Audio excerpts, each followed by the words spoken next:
Legal Mindset put something out today about about one of our favorite pieces of shit. Okay? Legal Mindset put out a fast facts about Ramzi Khalid Ismail with the headline of he's risking a lifetime sentence in jail. So, we have not seen too much about him because, quite frankly, it's going to be getting annoying, but it's time to check in on the shitstorm that is Ramzi Khalid Ismail. And Andrew is probably one of the best people to talk about with this because he can do it. He has much more a grounded legal perspective on this. So let's see what he did this time, shall we?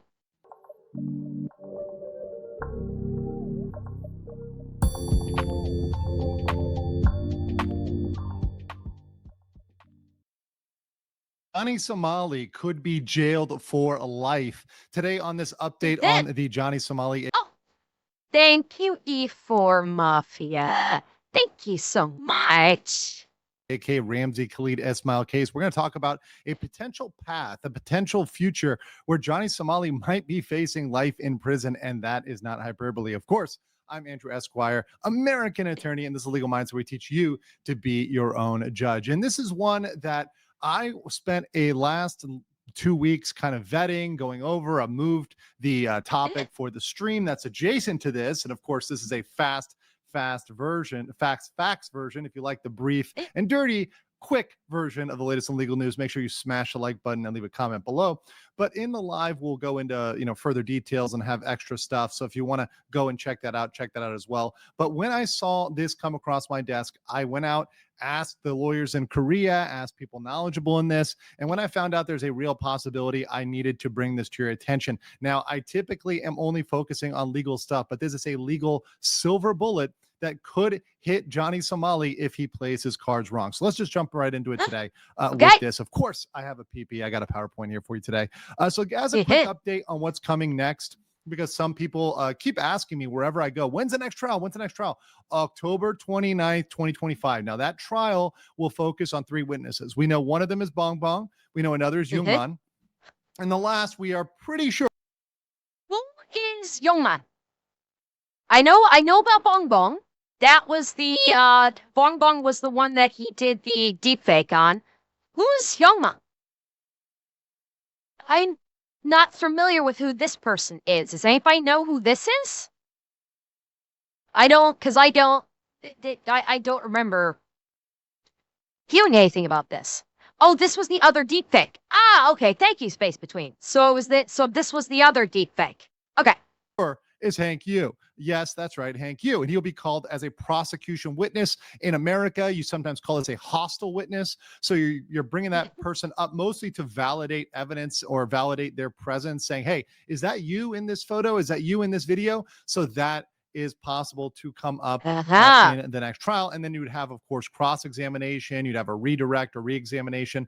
We also found out that Dalgoon is not testifying. So we wanted to correct that because previously we thought it was going to be Dalgoon, but actually it looks like it's going to be Hank. So that's what we got on October 29th. This is going to be a big day because remember, every single trial that we've had coming up. Chat, I have no idea who Dalgoon is. If one of you guys know who Dalgoon is, please tell me. Oh, he's the guy that punched this guy. Oh, this is the military guy that Spartan kicked the shit out of him. Okay, cool. Okay. Over the past year for Johnny Somali, right before the trial, whether it's 2 or 3 weeks, maybe even 1 week, he's been hit with a new charge. And this has been very consistent. And all the time, especially the pro-Somali simps will say, oh, it's not going to happen. Legal Mindset's making it up. Legal Mindset's making it up. Every single time we're proven right. Does he still have simps? Does Johnny Somali still have simps? I'm not being sarcastic or anything. Legitimately, does he actually still fucking have simps? Bearing in mind, I'm not talking about people that have donated because they want to see him get fucked up. I mean people that actually, like, yeah, like people that support him unironically. If those people still exist, wow. The fact that those people still exist. To anyone out there in the internet that is viewing my stream or my YouTube videos when I post this, I only have one thing to say for you if you still unironically support Johnny Somali. Stop. Get help. Now, this time it is a strong inkling, but the road really depends on what Johnny Somali does. So, and also depends on some world events. So, we'll get into that today.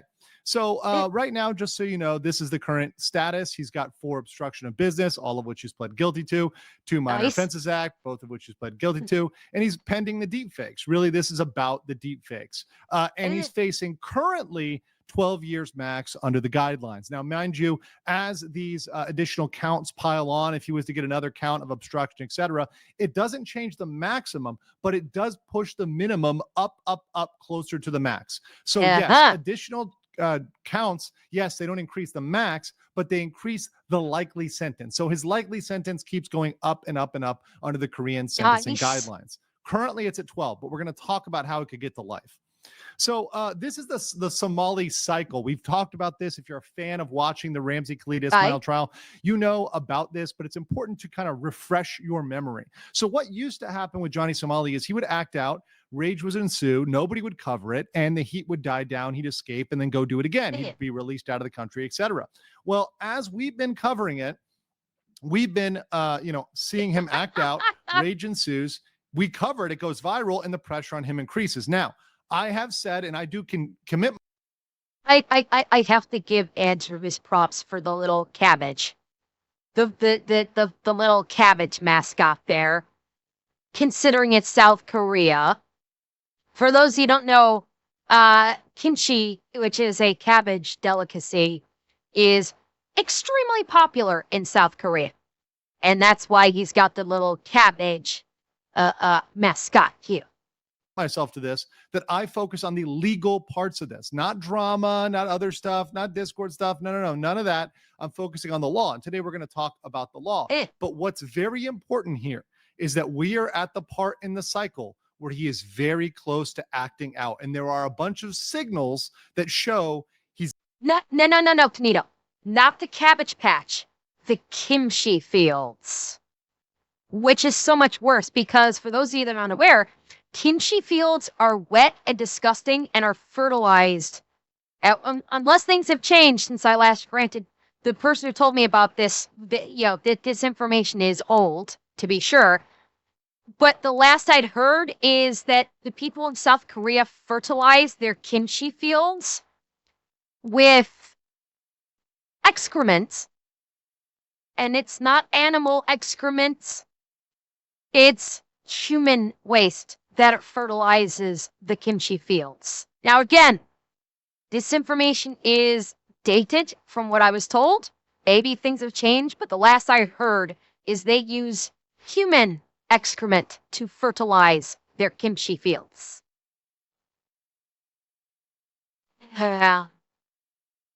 It's stinky. It still is, Busby? Okay, so basically, they use human shit to fertilize their kimchi fields. And people that work the kimchi fields are wading like, I don't know, calf or thigh deep in this liquid shit to harvest the kimchi, to harvest the cabbages. He's getting that itch. It's been months since his last incident, and he just can't control himself, and he's been sending some signals that he wants some attention, that he might be acting out again, and I feel that could even happen before the next trial, and that would be a massive error. We're going to talk about that today. So what are some of the factors here? Well, one of the big factors, this one ties into geopolitical events, is this immigration raid against Korean workers in Georgia. Now, why would that affect Korea? Why would that affect Johnny Somali? Let me explain this to you.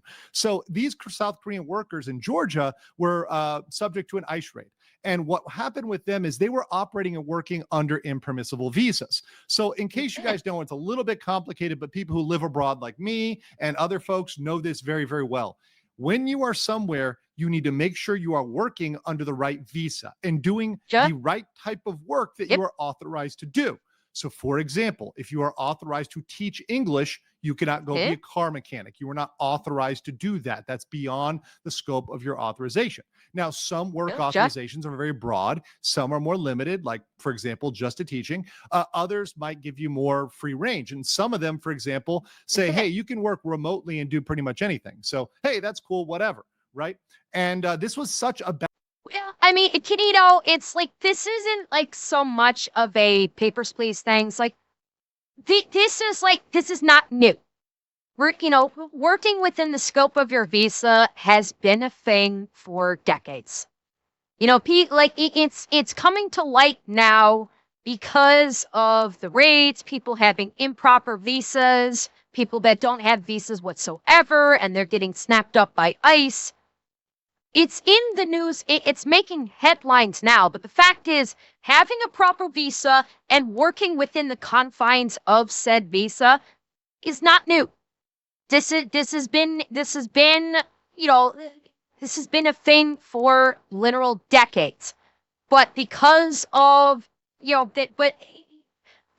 just have not seen immigration making these broad sweeps like we are seeing these days. So people that are reading and screening about the whole thing with visas, but people getting snatched up because they've been in on expired visas, or that they're working outside the scope of their visas, or they don't even have a visa in the first place. It's not new. There's just been a big push for it recently to actually enforce the law regarding the visas in the first place.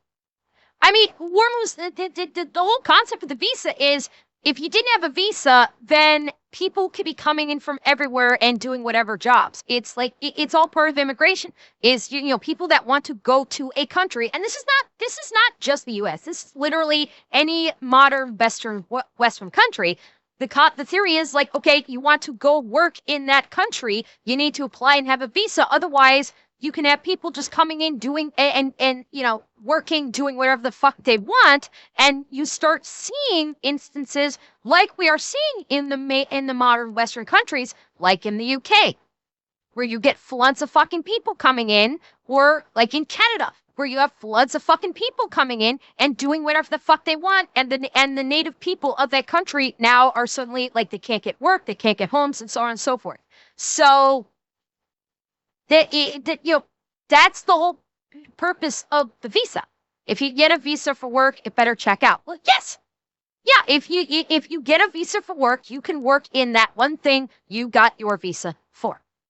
And you cannot go if you want to do something outside of that visa, then you need to apply for another visa and hope you get it.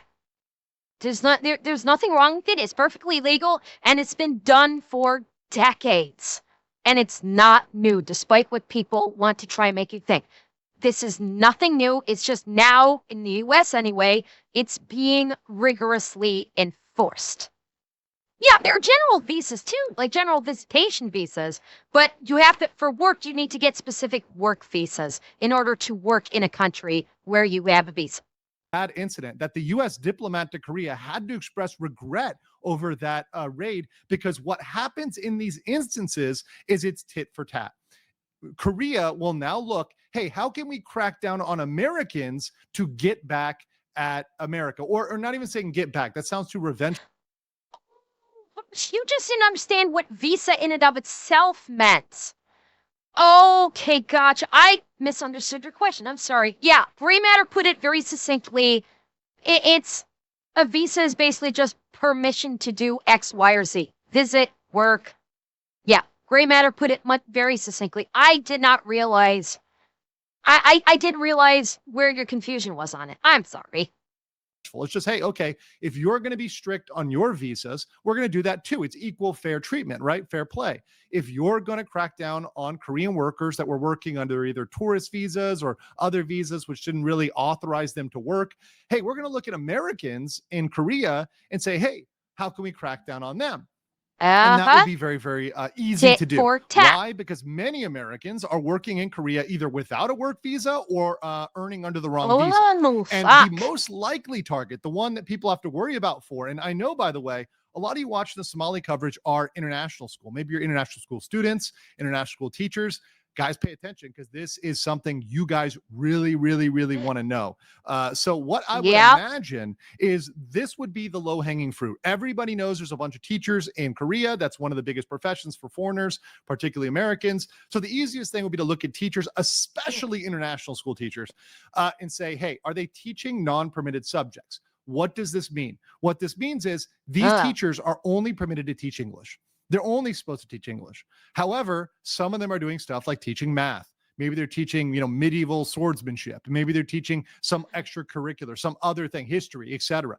They're not authorized to do that. They're doing something beyond what they should be doing. So if Korean immigration really wanted to look hard, they would go into the schools, go into the international schools, go into others, and go knock on those doors and say, hey, look, you're not teaching what you should be teaching. They just do a random check of the schools.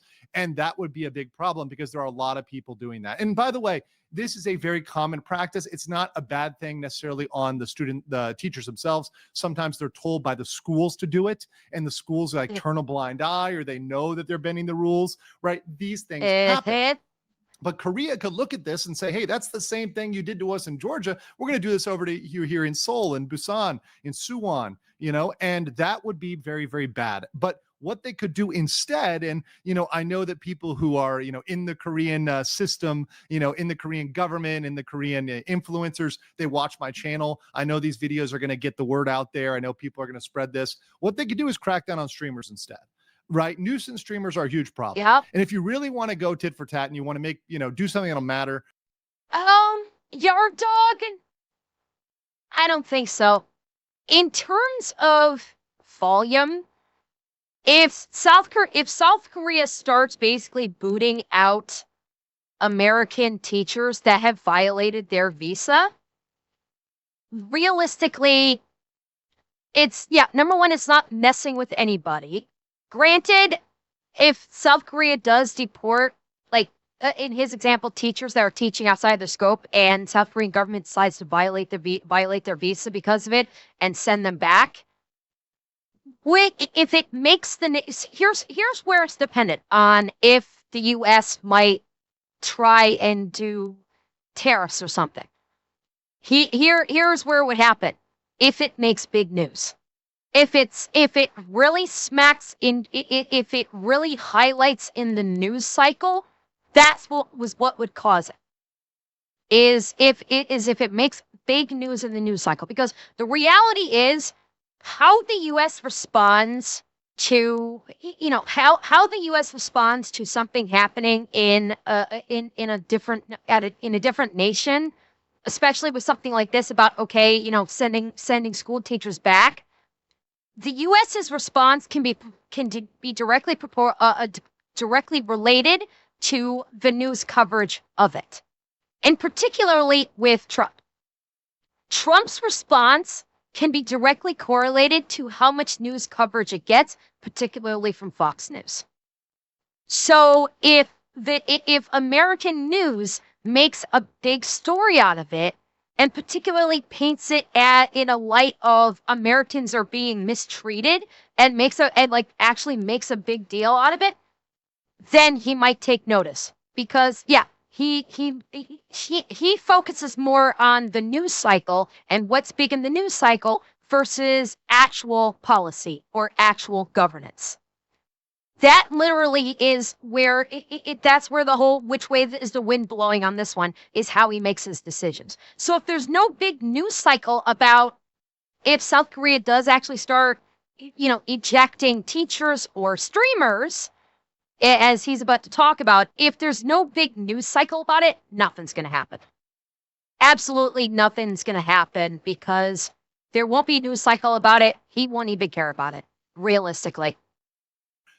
Crack down on people streaming without proper permits, without either a digital nomad visa or on some sort of other visa that allows for remote work. You could do that. And obviously, if you did that, who would be a clear target? Johnny Somali. He's been streaming, he's been making money, he's still, in certain ways profiting off of social media and off social media exposure. So obviously they could go after him. Now, what would that be? Likely a fine. Maybe there could be a charge there. Immigration works separately from the criminal process, and it often doesn't want to do that much. It's kind of a little bit of, hey, we'll do something when he hits the border, but not yet. But they might feel like they need to do something to show, hey, we're doing something in response to what happened in America. So if they wanted to do that, obviously they could hit Somali with a fine. That's one thing, right? But there's another, and there's a life in prison option, and it's not from immigration. Okay, hold up. Gandrew, really? You're gonna slap his face on this buff body? No. You should have photoshopped his face onto like a little fucking like emaciated waif. That would be far more appropriate for Johnny. Or even like, a waif in a major. No. You should have put his face on the picture of Hassan wearing the maid dress. That's what he should have done. Photoshop Johnny's face on Hassan's body when he was wearing the maid dress. Disappointed. But before I get to this, make sure you hit the like button, guys, and like the video. I put a lot of work into these, and this PowerPoint today, this research took a very, very long time. So just let me know you appreciate it through a like. It's free. Okay. By the way, we may or may not have cabbage merch coming. Anyways, life in prison may happen under the Youth Sexual Protection Act. So let me tell you about this act. It protects children and adolescents. This means any child or youth that define it as under 19 years old. And I know it's different from America. America's 18, right? There's different rules. But under this act, it is 19 years old. There are numerous crimes against youth and children that are included within this parameter, within the parameters of this. And one important thing is it defines youth and child sexual exploitation material in such a way that could include the Statue of Peace. That's right, the Statue of Peace. That is the depiction of a young girl that is 14 years old. We're going to go over, we'll get to that. And that's included. Let's read this statute in this article. Under Section 5. It says child and youth sexual exploitation material refers to material depicting a child or youth or a person or representation that can be clearly recognized as a child or youth performing any of the acts listed in each subparagraph Article 4, or performing any sexual act in the form of film, video game, image, or video through a computer. So what this means... Okay, now... I know about the shit that he did with the Comfort Woman statue. When did he do something about the Statue of Peace that had a 14-year-old, that was depicting a 14-year-old girl? When did he do something like this? The Comfort Woman statues I know about, but those were not, to my understanding, those were not depicting young girls. Those were depicting, women. When did something... I don't think so, Seth, because wait, Kuma Bear, the Comfort Women statues are 14-year-olds? Depicting 14-year-olds? I thought that they were depicting women of, in their 20s or 30s, not 14-year-olds. Oh, really? Oh, fuck. Okay. I was under a mistaken impression of what the Comfort Women statues depicted. Okay, he's fucked. Okay, he's going to talk about it. Okay. Means is the statue is a representation of a child. So if Johnny Somali goes out there throwing baby oil on it, right? Doing a Diddy dance, calling it a Diddy party, right? And escalating. Once again, he moved from kissing to grinding to dancing. If he goes out there and simulates a sexual act on this statue, which would be the clear escalation, and based on his latest post, it seems like he even intends to do this, to go out and escalate once again against this statue. That's a representation of a child. And that is something that would get you, and let's read this carefully here. I'll even make it bigger for you guys. Any person who produces, imports, or exports child, youth, sexual exploitation materials shall be punished by imprisonment for life or for a term of not less than 5 years. Not less than 5 years, guys. Oh boy. Up to life. No joke Apparently here, he no is that. exaggeration. Let's talk about this. Now, the Statue of Peace clearly represents a comfort woman who was sold into slavery by the Japanese military, and it depicts a young teenage girl. They chose to depict a 15-year-old girl to represent the victims at the time they were taken. This is a person under 19, fits the definition of the statue. At this point, there is no excuse for Johnny Somali. He knows what this represents. He said he knows what this represents. We're in the middle of the trial, so he can't deny knowledge. He's been told multiple times. He's facing crimes right now. Like, okay. So he has not yet done this to the Statue of Peace in Seoul, depicting a young girl. Not yet. He's talked about doing it. So the comfort women statues that he's already already did this to was not this one. But I guess he's talking about doing it. Oh, fuck. Oh, boy. If he does this, oh, shit. Why did the prisoner become a librarian?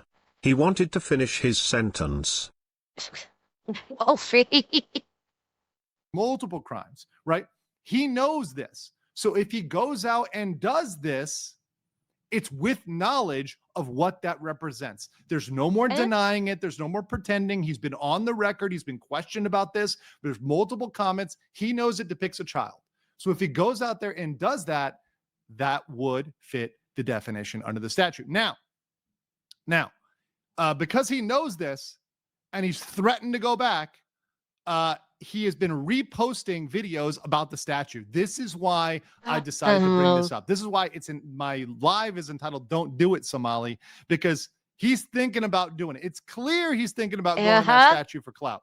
And the news cycle is getting to where he would act out of attention, whether for clout or boredom, whatever, right? And you can see here. Now, I would encourage none of you to go to his social media. Do not feed the troll. I just clipped. How does he even have social media anymore? Like, is he using someone else's account to post shit on YouTube? Like, is that what he's doing? I thought that was ban evasion. I thought YouTube was supposed to smack someone for doing that for ban evasion. Because he's got to be, he doesn't have a YouTube account.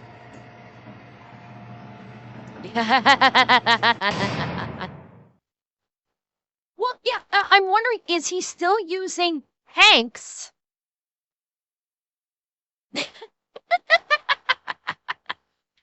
They unbanned one of his accounts. Really? They actually unbanned one of his accounts. Oh, fuck, YouTube. What are you doing?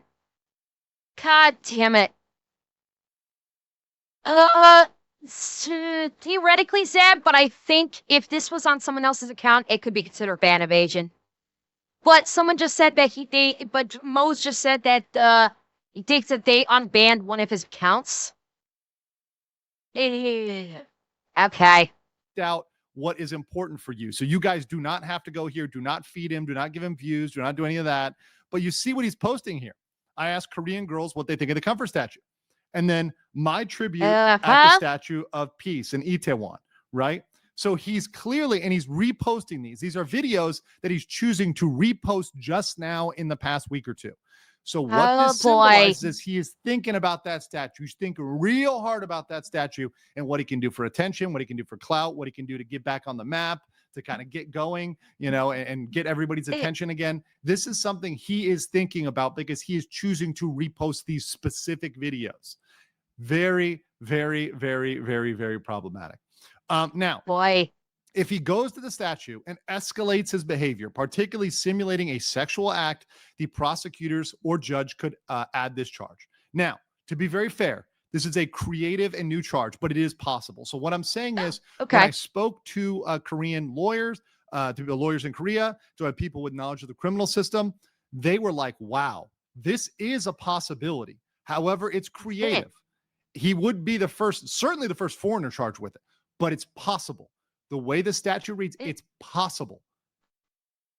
And what better way to try and facilitate a landmark case in regard to this and set an example than to use the chaos streamer that the whole fucking country hates? Like, if Johnny is dumb enough to go out and do this, guarantee you the prosecutors and the judges are going to say, cool, we're going to set a new precedent today and charge him under this statute for this, under the statute for doing this. It's creative and new, so let's set some legal precedent. Because God knows they probably would love to use him as an example. They're already looking at making an example of him. You don't think they're going to use this example to try and set new precedent in law for charging him for this crime? Hell yes, they will. It's possible. And if you push the judge and you show, and you're pushing Korea, you're pushing them at a point in which you really shouldn't be pushing. A point at which, hey, if you just went another way, you went another path. And we'll talk about that today. There's another path for Johnny that he could do. If you went that other path, it would be one thing. But if you go down this path, you go down this bad path, you're looking at up to life or 5 years. And before I do that, let's just talk about this. And I was thinking about the good and the bad path, in light of the Charlie Kirk incident, obviously very, very unfortunate. But I was watching some of the clips from his funeral. And, I was inspired, especially by Erica Kirk, to say, even for Johnny Somali, let's give him one last chance to choose the good path or the bad path, right? Because everyone has a choice. And maybe Johnny even has one good person that's still speaking to him. And maybe he has one good person. In his life. I don't know who that is. I don't know who it is. Maybe he has one good person that can still talk to him and say, Ramsey, save yourself. And this is my honest opinion here, is his chance to save himself or to doom himself really comes down to, is he going to end up doing this, acting out, doing something else? Because if he chooses to do this, he is going down a dark and bad path, a very dark and bad path. And we all have to choose between light and darkness. And this is his time, Ramsey, to choose the light path. And what is the light path? The light path here is you're better off changing your plea to guilty, admitting fault, sincerely atone, no fake apologies, no fake stuff, no sarcasm, nothing else, and back it up by actions. And I know, I don't think he's got it in him. That's the thing. With Johnny, I don't think he has it in him to offer sincere atonement. Johnny Somali needs to be in a padded cell at the bottom of the Marianas Trench. No. Padded cell maybe, in a facility, yes. Not at the bottom of the No. JRC, what have I always said? We don't wish harm upon people. Padded cell in a facility, yes. That I will agree with. Second half, no. Bad JRC. What? With the sincere atonement backed up by actions, I don't think he has it in him. I legitimately do not think he's got it in him to sincerely atone. Okay, Busby, stop. Now we're splitting hairs. He legitimately, he doesn't, I don't think he has it in him to be sincere. He is so addicted to the fame and he's so entrenched in this chaos streamer thing. He doesn't have it in him to be sincere in saying, I'm sorry. It's not, he can't do it. I legitimately don't think he can do it. He is such a fucking narcissist and is such an attention whore. I do not think he can, mentally, I don't think he has it in him to offer a sincere apology and back that up with actions. At all. He can't do it. Legitimately, I don't think he can do it. We all know that it's really hard to go down this path, especially for a person like him, especially for a person who said the hardest thing, this is a Somali quote, he said the hardest thing for him is to apologize. Well, guess what? That's what it needs. Uh-huh. That's what needs to happen for you to choose that path. And even if it takes destroying your old personas, destroying your old characters, and creating a new character, that's the good. Mose, and I think you're right about that. It's only as he's getting dragged off to jail for 10 plus years that is when all of a sudden he's going to offer sincere apology. Not before. It's not until the reality comes crashing down on him that he will actually sincerely apologize. And by then it's going to be too late. It's as he's getting dragged off to jail in cuffs that he will suddenly have his come to Jesus moment. Because up until then, it's not going to feel real to him. It will not feel real to him until he's literally getting dragged to jail and the sentence is already concluded. That's when the reality is actually going to hit him. Good character, right? You've got to go down that path if you want to save yourself. And this is something that I find incredibly credible because this was information that was filtered to me by sources that are probably coming from within Korea. And trust and believe that my information, every time I've gotten something, it's because people are thinking about it.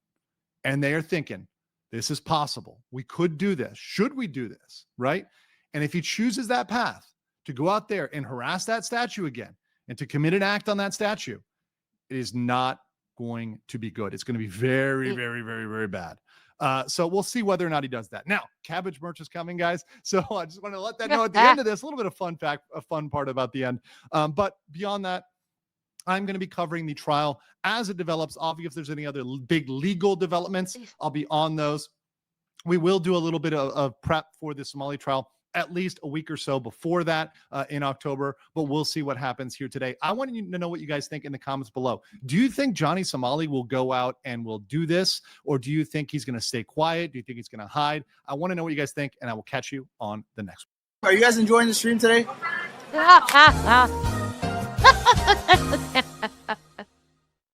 Always a classic. Always a classic. So yeah, I legit don't know. I think maybe Hank will stop him. It's possible that Hank might stop him from doing it because Hank maybe is the only sliver of conscience left when it comes to Johnny. Who knows? I don't know if Hank has wiped his hands of him at this point. I legitimately don't know. If he does do it, though, I think the prosecuting attorney in Korea is going to use this as the opportunity to, cool, let's establish some new case law, shall we?